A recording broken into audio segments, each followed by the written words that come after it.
Hana, umuulan pa ba dyan? Pinky, kumpara kagabi, mas magandang panahon ngayon dito sa Pangasinan. Kaninang umaga kahit papano sumilip yung araw, pero ngayon pabugso-bugso pa rin ang ulan.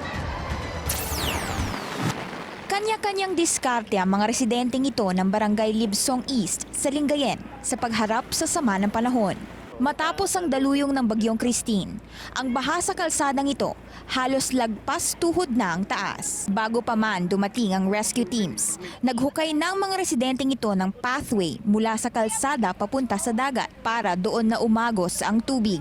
Hindi pare-parehas ma'am, may hanggang baywang, may lagpas tuhod. Kasi kahit anong ginagawa naming hingi sa kanila, hindi kami napapansin mga taga rito eh. Hindi na rin sila nag-abala pang mag-impake papuntang evacuation center dahil daw sa taas ng baha sa mga kalsada.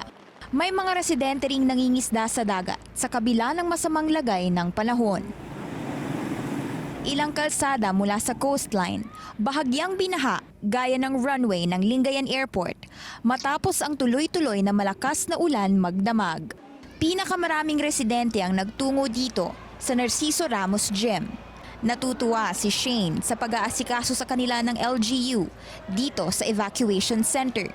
Miyerkules pa lang ng umaga, agad na silang pumunta sa gym kasama ang kanyang anak at manugang.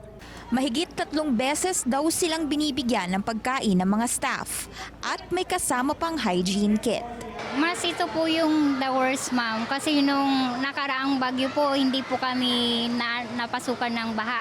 Ngayon po, sobra yung bilis ng pasok ng tubig sa loob ng bahay namin. Simula kahapon, naglabas ng 7 storm surge advisories o daluyong ang Pangasinan LGU.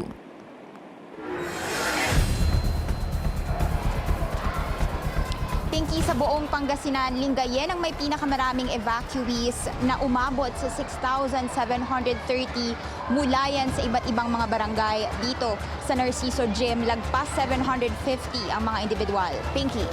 Pero dun sa 6,700 plus na sinabi mo nga, no, Hana, meron na bang pinapayagan na umuwi sa kani-kanilang mga bahay?